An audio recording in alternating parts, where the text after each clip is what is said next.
what didn't transpire when, that we've seen, and I know every market here is within the country, because it's a big country, it has different anecdotal evidence, but I think by and large, some of those competitiveness and cost issues and choice issues in terms of, medical options didn't live up to the promises of Obamacare, and that's why Republicans want to, again, repeal it and replace it with a healthcare system that actually delivers to and gets us closer to some of those goals. And that's the goal, and that's where, again, if people have views and opinions on which of those goals, like covering kids 26, and then some of these other things that are important, critical components, I think we all agree that obviously, people with pre-existing conditions need to have, access to care for a number of reasons, just compassion reasons, for cost reasons, for a variety of reasons that has to, occur.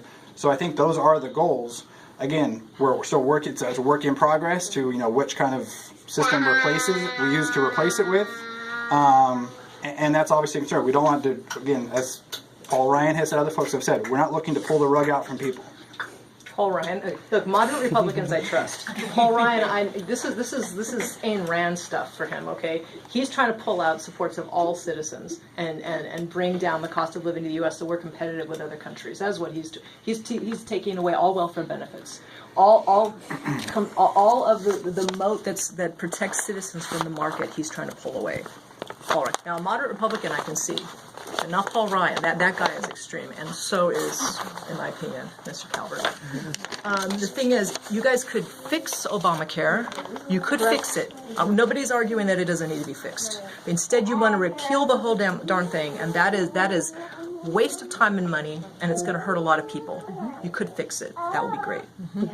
On top of that, I would add that we know that Obamacare has been highly successful in delivering health insurance to cover an additional 20 million Americans who did not previously have health insurance because they could not afford it. Secondly, we know that the premium rise has actually been less than it would have been without the existence of the Affordable Care Act and Patient Protection Plan.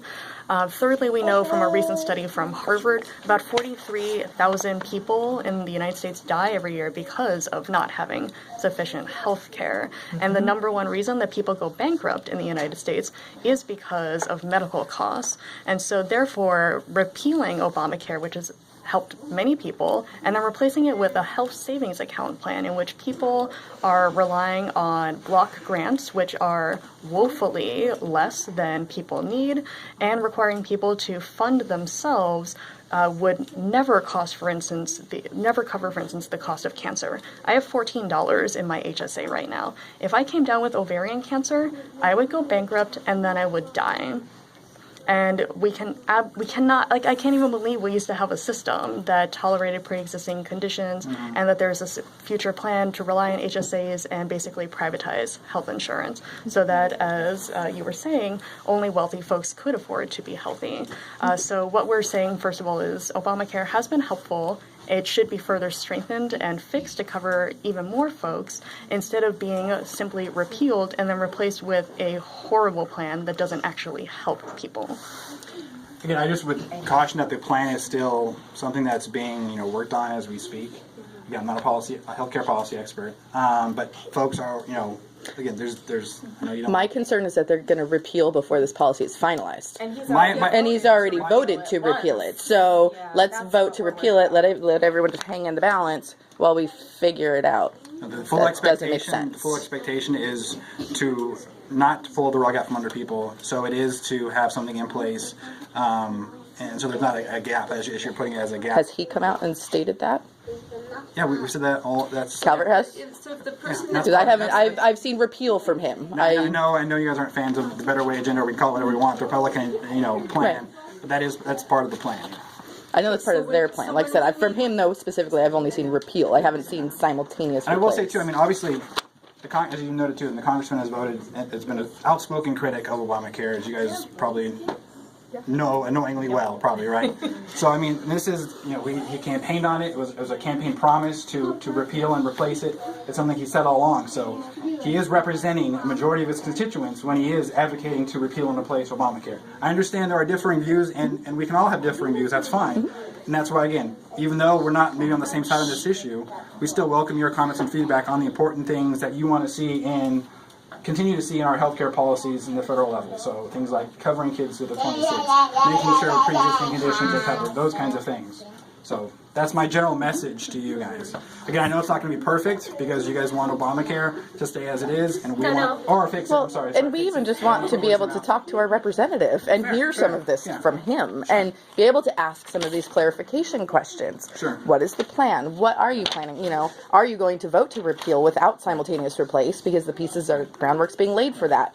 You know, these are the questions we. Conversations with our DC staff and with Amy will also be, I think, helpful too, because that would be very Amy works, helpful. Amy We works don't very want, we closely. just don't want to be in the dark. We want to know. Sure. We want Sure. to get the Yes. information, and Yeah. we appreciate you. So now you're going to tell Jolyn what our Helping us with- major points were that we'd like to discuss when we Definitely. go back in. As then well as when I'm going to tell Amy too, as our DC staff as Okay, well. Okay, and then great. when we come in on Thursday, then she'll be ready for us. She'll Yeah. know what we.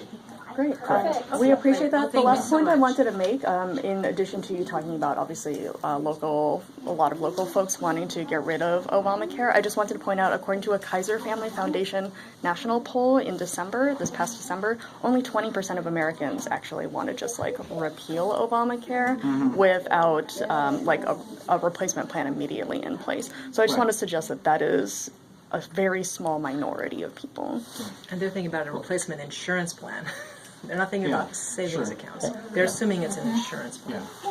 And I think, too, we can all, again, like I'm saying, we can kind of talk in the semantics that our news channels like to talk in, those kind of phrases and stuff. But the reality is, too, is we can talk, though, in common sense terms, like, what are the things we want in our federal healthcare policies? And that's where, again, things like under 26 and those kinds of things are what we all need to be talking about. And is what do we want? We can drop even the nomenclature of Obamacare and just talk about, okay, how do we fix our healthcare policies in America? Yeah. How do we fix those healthcare policies, and what should those look like? And just have that debate without using the buzzwords and all that kind of stuff. So we always, Congressman's not on MSNBC throwing, or CNN or Fox News regularly throwing bombs because we like to actually get stuff done. We're busy working on stuff like the Ontario Airport, get that moved over, and other legislation like that because he likes to fix things and he doesn't really like a big fan of going on political talk shows, and that's not his type of congressman he is. So if we have those conversations there's about one more policy, question about we like those conversations. Yeah. that you can maybe mention that has to do with insurance, but I'm not sure it links into the Affordable Care Act. Is what are they looking at doing with the insurance for adopted children and foster children? Okay. Yeah, I I'll have make two a note of adopted that. Okay. daughters, and I rely on the insurance that I'm able to get through the county. Okay. And if that gets taken away, you're not. Yeah. There are so many kids out there that are on that are adopted and that are in foster care that have already been abused and Right. don't need to get Yeah, of course not. kicked Was down that the funding line. or that money that comes to the county, is that tied to the ACA or no? I Or was don't that know. before? Okay. I don't know. Yeah, I got it. And so that's why I'm asking. Yeah, I no, don't that's know. fair. Good It comes from somewhere. I don't. Yeah. Yeah. I don't know if it comes from the federal government to the state to the county, A lot of these programs, the money gets very hard to track. So and it's very and that's a yeah. big concern because Sure. I have my daughter was from her legs down by her mother, Okay. and she's had several surgeries, and she's going to continue to have them Sure. until she fully grows. Sure. And Okay. there's I'll make a note of that. so even that Amy even if can- I had yeah. her and put her on my insurance, Yeah. I couldn't do it. Yeah. I Or understand. pre-existing conditions. I have a friend who has intestinal problems. She takes a medication that costs $2,000 a month. $2,000 a month without insurance. She's a graduate student. She's going to go on to be a professor. If she gets hit with the pre-existing condition thing, going on to her next insurance, she'll have to wait a year. Yeah.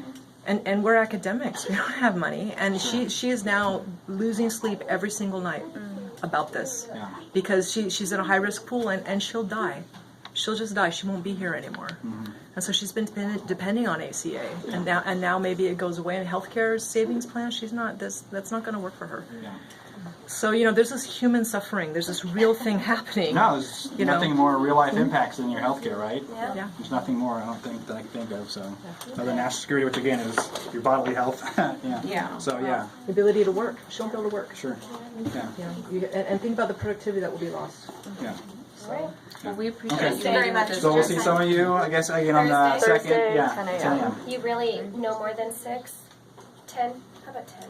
Can we go up to 10? I don't think we should have physical room in our conference room here. Some of us will stay. Yeah, we do. Well, we'll do our best. Okay. And we yeah. really do How about Try to eight? pare How it about down. 8 milligram. We need 8. Let's negotiate. Yeah. We're willing to negotiate. Okay. Deal and deal. Yeah. Well, Okay. thank you for your time. Thank you very much. Thank you Yes. guys. Thank you. Thank you. Thank you. Have a nice evening. Thanks for speaking with us and being patient. Thank you for meeting with Yes. us. Thank you. Thank you. Thank you. And the poster really is a gift. That's, No. yeah, No, it's nice, we're yeah. not being mean.